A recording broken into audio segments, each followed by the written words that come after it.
Hey, welcome back to the Casting Cost cEDH podcast. I'm Chase, and today we're going to be doing another deck tech over another Final Fantasy Commander.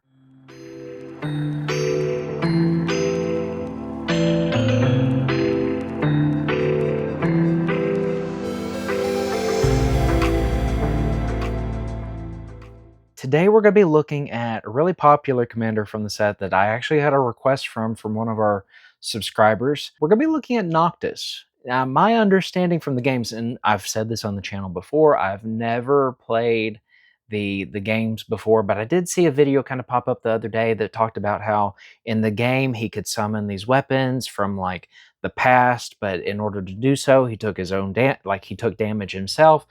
So there's a lot of lore in this character in the design. So let's kind of look at the design of Noctis himself. So Noctis is an Esper commander. We have for one colorless, a white, a blue, and a black. We have a legendary creature, Human Noble, that's a 4/3 with lifelink.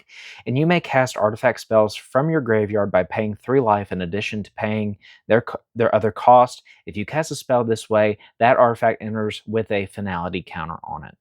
So we're going to be like in this really solid Esper shell where we can kind of push into the mid to late game, but have some potential to kind of get some early ramp advantage, or we're going to be doing some graveyard synergistic type things in order to make it to where we turn our graveyard into, another hand for us is really what we're going for with on this. Now, before we dive into the deck, I'm going to be doing this video a little bit differently. I'm going to really try to make sure that I'm not spending too much time on this. So you're going to see all the cards together compared to how my last video was, and I'm going to do my best to try to keep it on the same track as I have done the past 2 deck techs that I've done. So with that being said, let's get started on our Windcons. So just kind of briefly scrolling through at the top, looking at this together, you can kind of go on ahead and see that I'm on the Teferi Time Reveler, not just as a silence effect, but being able to utilize it as a combo piece with Displacer Kitten and any kind of positive rock that we have here. Those of you that might not be aware of how that combo works, with that in combination with one another, Teferi gives you a protected win. You -3, bouncing the positive rock back to your hand and drawing a card. You cast it again, Displacer Kitten will trigger. You flicker your Teferi. You're able to continue to draw through your deck and generate whatever kind of mana that you need on the spot in order to be able to present a win, which leads us into the most straightforward win that we can have within not just Esper, but basically like Dimir splash whatever color combination, Thassa's Oracle, which means that you know that we're also running the Demonic Consultation and the Tainted Pact. Now, another creature kind of looking at these, and I might go back and forth on things, but I'm explaining the combo lines first. You can see that I've opted to include Snapcaster Mage in this, and that is because, if we scroll down here, I'm also running Gifts Ungiven. So those of you that might not be aware, there is a combo package where you can do Gifts Ungiven and have a pile of Snapcaster Mage, Thassa's Oracle, Demonic Consultation, and Tainted Pact, or sorry, not those, Reanimate. Either one of those plus Reanimate. So that way going into your next turn, even if they give you like the Reanimate and the Tainted Pact, say that's what you go for, you can reanimate the Thassa's, ETB on the stack, cast the Tainted Pact. If they give you the Snapcaster and the Tainted Pact, you can Snapcaster, get the Reanimate back, cast Reanimate, reanimate the Thassa's Oracle, ETB on the stack, cast the Tainted Pact, or the Demonic Consultation. So there is a combo line with that, and that's why that's in there. But it also provides just additional value, and I can kind of talk about that a little bit later on. So that's kind of our main combos, just from the creatures and what we've seen so far. Now, this is down here as I scroll down to the artifacts, this is the main thing that people have been focused on as far as a combo line with Noctis, Aetherflux Reservoir, and Mox Diamond. So the way that this works is if you have Aetherflux Reservoir out, Mox Diamond in the graveyard, and Noctis on the field, you will pay the 3 life to recast the Mox Diamond. If you don't have a land to pick whenever it enters, it will actually not enter the battlefield, so it goes straight to the graveyard. You will still get the Aetherflux trigger on the cast, so you continue to pay the life, but you're starting to net life each time you do it, and the Mox Diamond never enters with a finality counter on it, and so then you can build up your Aetherflux reservoir and your life total, so that way you can just shoot the table. That's pretty simple, but sometimes you're not always going to be able to go into that plan because you might not have the Mox Diamond. Another card that's in here that would, another two cards actually, that allows you to kind of do the same thing with, something like the Lotus Petal. I have Lion's Eye Diamond here. If I'll get into the grinding station stuff here in a second, but Vexing Bubble and Solemnity allow you to do the same thing, because Vexing Bubble, it's going to counter the 0 drops.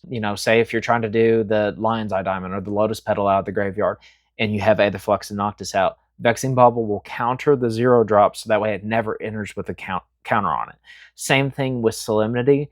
It makes it to where players and basically your permanents overall can't get counters added to them.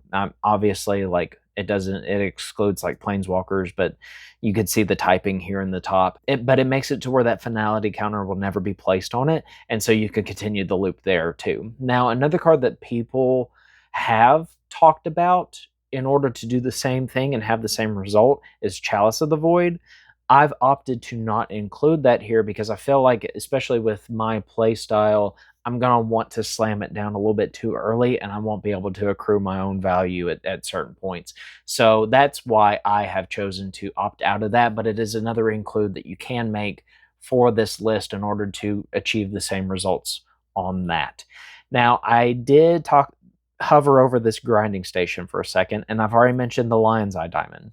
This is kind of like a sneaky backup combo plan, but I'm playing the grinding station, playing the Lion's Eye Diamond. I also have the Brain Freeze, and I have Praetor's Grasp. So backup option, you can kind of steal someone's Underworld Breach. If you notice there's a Breach deck on the table, and you can go ahead and steal the Underworld Breach, have it for later. You set up your win line that way, Thassa's, or just mill everyone out, whatever you need to do. So that's kind of like a backup option if you really want to for the deck, and I think it's kind of cool. And that's been a game plan that Blake and I have even talked about before with Zur. So I was like, we're going to include it here. And I even have Savine's Reclamation in it. And while that might not be a combo piece within the deck like it does within blue form, it kind of ensures some of that protected win with some of our other pieces that we have, or being able to get additional value if we wanted to, where things might not have to come in with a finality counter, and you can start presenting lines that way.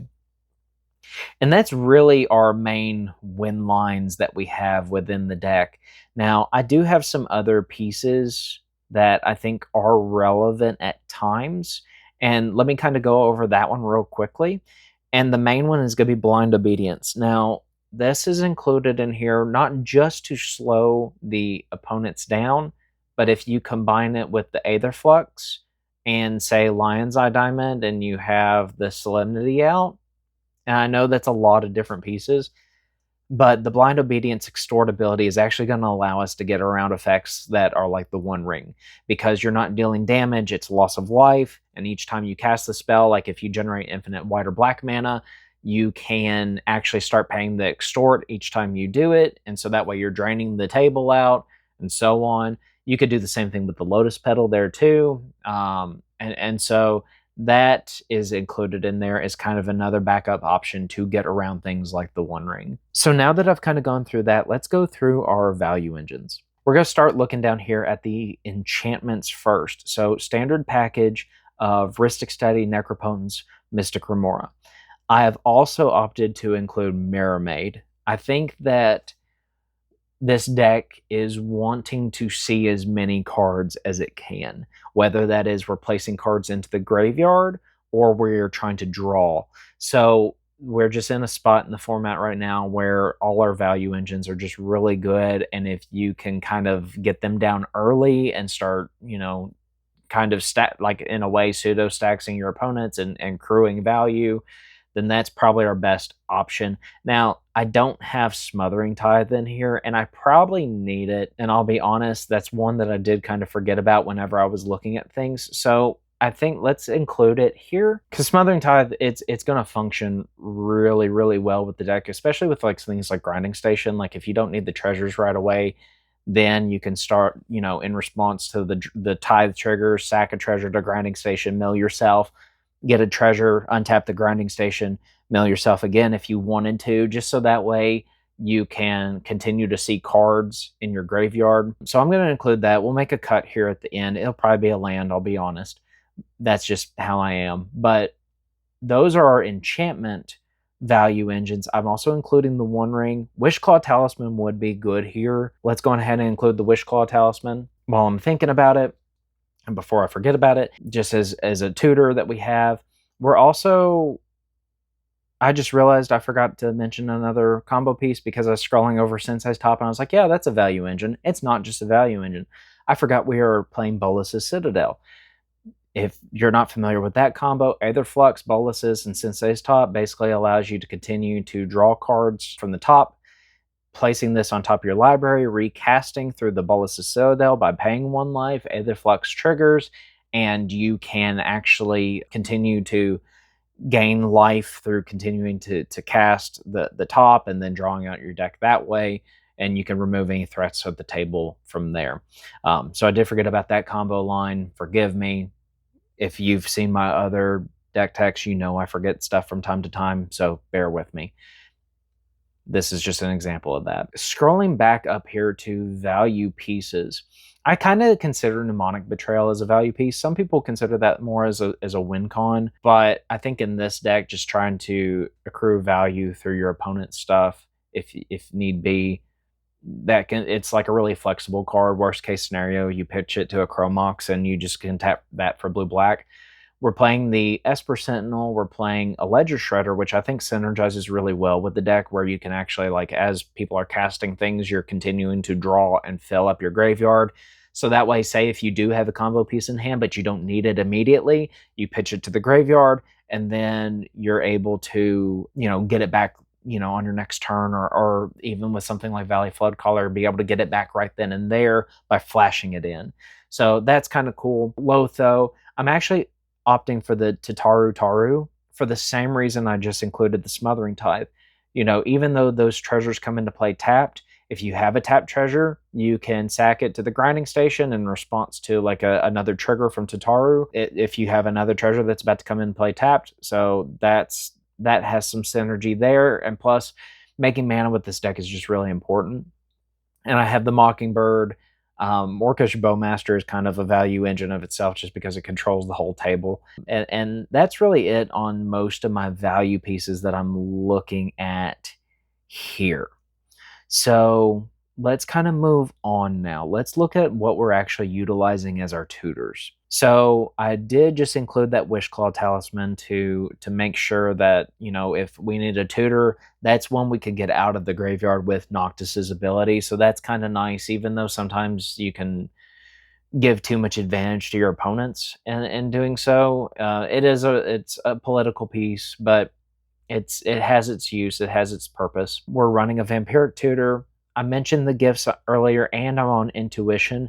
Now, with Noctis's ability, even though I mentioned that combo line with the Thossas and the Snapcaster Mage and things like that, you can really turn these two tutors into anything that you want because of Noctis. They're really flexible. So, like, even if you go for gifts, or even, hell, if you go for Intuition and you're able to get the Aetherflux, Citadel, and top just off of those, that's a win. That's, like, especially if you go into a protected turn, like that's just a really solid win. And being able to do that, gifts gives you a little bit more flexibility where you can add a 4th card there. Like if you for some reason needed to include a silence in the package and they didn't want to give you the rest of it, like, whatever. So that's there. I have Transmute Artifact in here, as well as Imperial Seal and Demonic Tutor. Now, Transmute, again, it's for those artifact combo pieces, and I'm going to discuss it a little bit later on too because of a notable include that I'm just doing for this build of it. But Demonic Tutor, standard, we already talked about the Praetor's Grasp. Imperial Seal, that one is a little bit interesting. I'm not the biggest fan of top deck tutors, with the exception of the Vamp Tutor, because it is instant speed. But if we are playing into the Brain Freeze and the grinding station and things like that, this at least allows us to, if we are going to get an artifact off of it, we can basically play it right then and there. So that's not bad.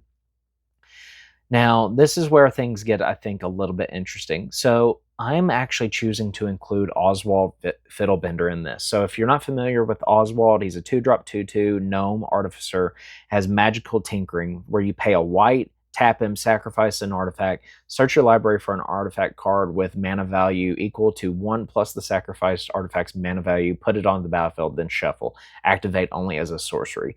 So Oswald himself is like a birthing pod, but for artifacts. And so that is kind of cool, where like even if you're just trying to get out 1-drops, say again with the Taru, you can sacrifice the tapped treasure if it happened to be made on your turn, and then you get one of your 1-drop artifacts out. You can get your Sensei's top out. So that's kind of neat. Now, this is where I think things get really, really interesting.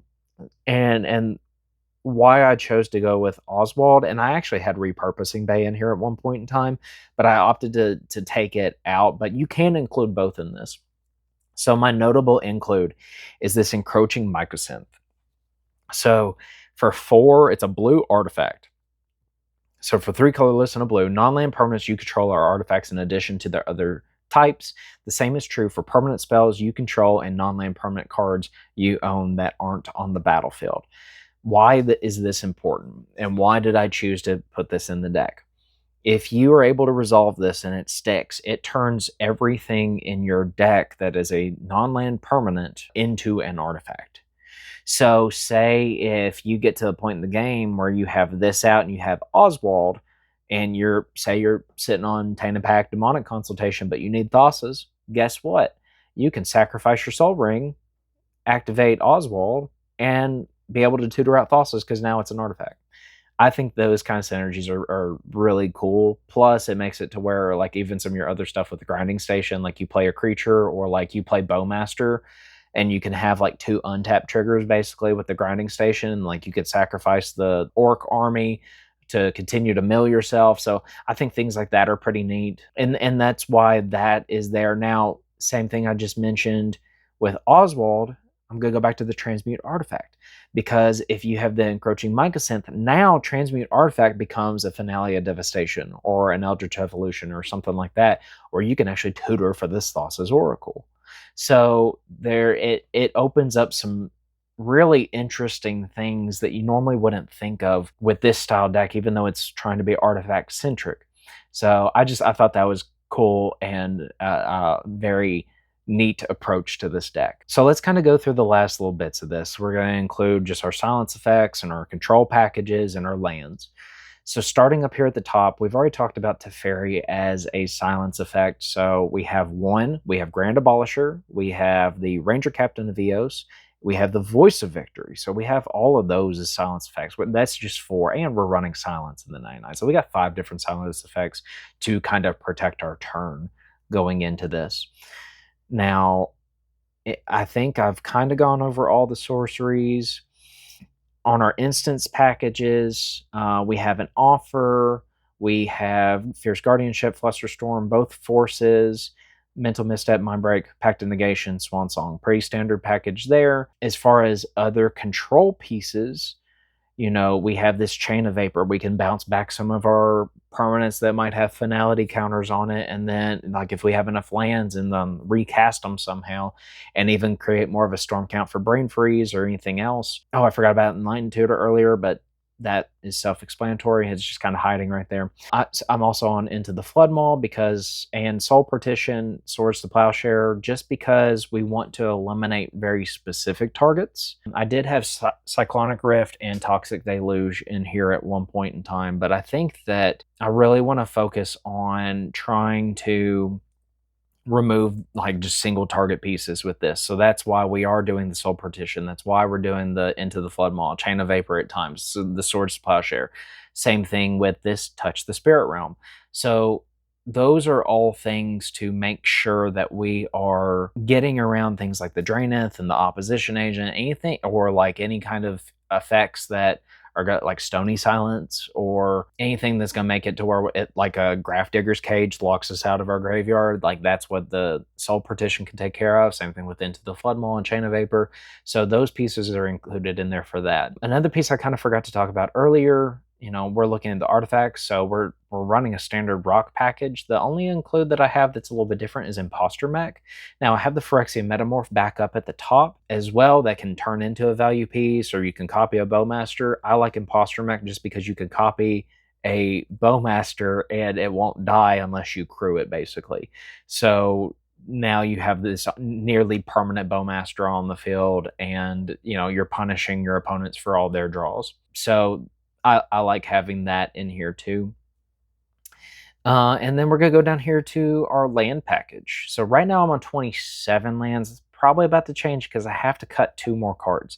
So I'll probably cut 1 land and then something else. But notable lands that I have in here, I have the Academy Ruins. So that way if we don't have Noctis out, we can actually get things back from our, like artifacts back from our graveyard and put them on top. Manamo being able to untap things like the One Ring, even the Academy Ruins, Oswald. It has some pretty decent targets to be able to untap and be able to like get more pieces out. So I thought that was kind of a good inclusion there too. I'm on Urza's Saga. If we're on an artifact-centric deck, I don't think that this is bad because you can make a construct if you need to. You can get your Soul Ring or Mana Vault out with it, or any kind of 0-drop you might need. Like if you say you get the Mox Diamond, like you can tutor out the Mox Diamond and then be able to present your loop that way. So that's not bad. And I'm also on Inventor's Fair, being able to tutor out another artifact and even gaining some life in the process to kind of balance out what Noctis is trying to do. So let's cut a couple of cards. I actually think that for the sake of trying to thin out the deck, I think we keep our fetches. Let me see how many fetchable cards we're on. 1, 2, 3, 4, 5, 6, 7. Okay, we're on 7 there. And then how many fetches do we have? 1, 2, 3, 4, 5, 6. So I might actually want to cut something a little bit different.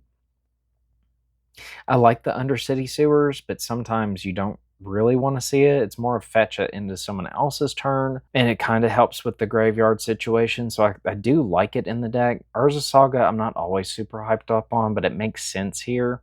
I think Spire of Industry is going to be turned on most of the time because we're going to be having so much artifact things. City of Brass, Command Tower, Mana Confluence are all really good. I think the only thing that makes sense might actually be the Exotic Orchard. And yeah, we're reducing our life with the Spire of Industry, but at least it produces anything, whereas the Exotic, it's more dependent on our opponents. So let's cut that for now. All right, we got to make one more cut. Now, one trend that we have been noticing in our coverage of events is that people have been excluding an offer you can't refuse. I still like it here, and I actually had Snapback in the list just a little bit ago before I started recording because of something that one of the guys from Critical had pointed out. Like, you cast Snapback and then you counter it, you can make 2 treasures. Same thing with, it has the same synergies with both Pact and Negation and Mental Misstep too. So, you can start trying to accrue extra value that way. I think Born Upon the Wind and Valley Floodcaller are really important, even though we didn't really talk about them nearly as much. They've become, staples at this point, and that's just where the direction of the format is, that we're trying to present wins on top of wins. So both are really good here, especially since Valley is more combo-centric with non-creature spells, and that helps with Noctis. I have both rituals here to kind of help speed out some things like a Praetor's Grasp or the Bolas' Citadel, so I don't really want to cut those either. I don't even think we really cut things here. I just added this Imperial Seal back in, but I might actually put it in considering for now, just because I really don't think I like the top deck tutor. Like, sometimes it can be really good early on, but most of the time I think it just ends up being too late. So we're going to cut the Imp Seal. move it to considering. And that is our 100 cards. So looking through this list, I feel pretty good about it. Let's do something just a little bit different though. Let's kind of look at a test hand. I'm going to look at this very first one that we have here, which is kind of nice depending on what seating order we're in. Like we already have a fish, we can copy an Esper Sentinel if we needed to, or if we have to force something right. Like I like this hand if we're not in like seat 1. It's a little bit slower. Like if we are in seat 1, we drop fish early and kind of slow play things. We can do the City of Brass. If we do start drawing cards, we have a little bit of ramp. We can copy an Esper Sentinel or a Bowmaster. We have a tutor. I actually really like that hand, even regardless of what seat order we're in for this. So that one's kind of cool. That's how I would probably play that out. Let's look at another one. We are on 2 lands. We have a little bit of ramp. We have counter. We can get an early Aether Flux. I mean, there's some ramp. We have a couple of combo pieces. We have Vexing Bauble, but it's really slow.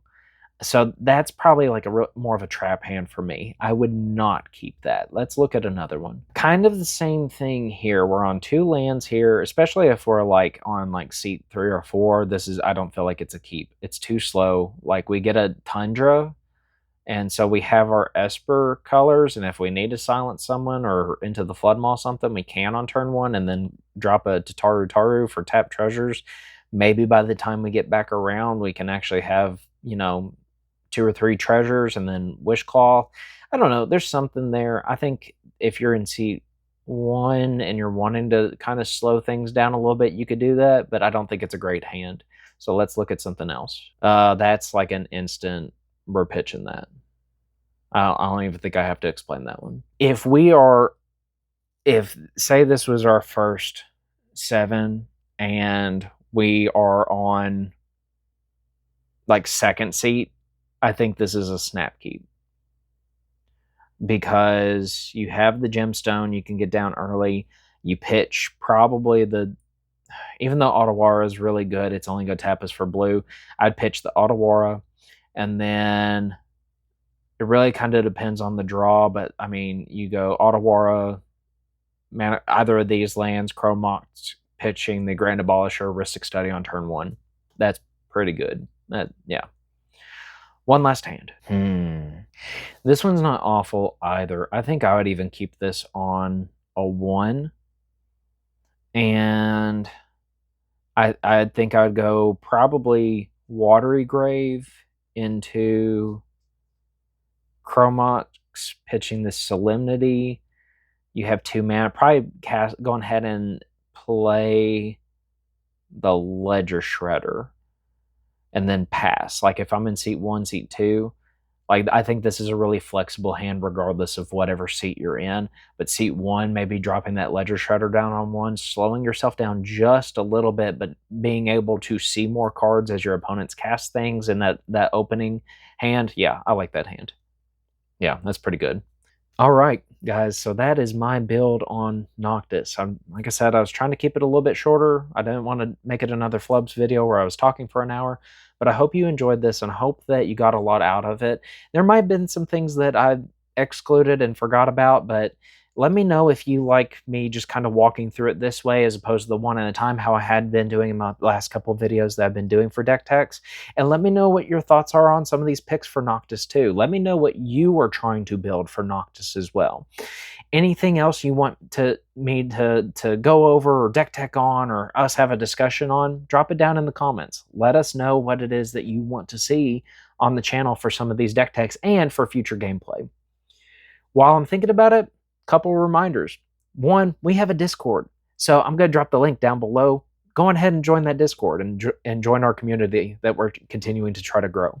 If you like what we're doing here, let us know by subscribing, liking our videos, and again, dropping some comments so that way we know how to continue improving and make this channel the best we can for you guys. And other than that, I don't really have anything else to say. So take this deck. I hope you have fun with it. And go play some cEDH.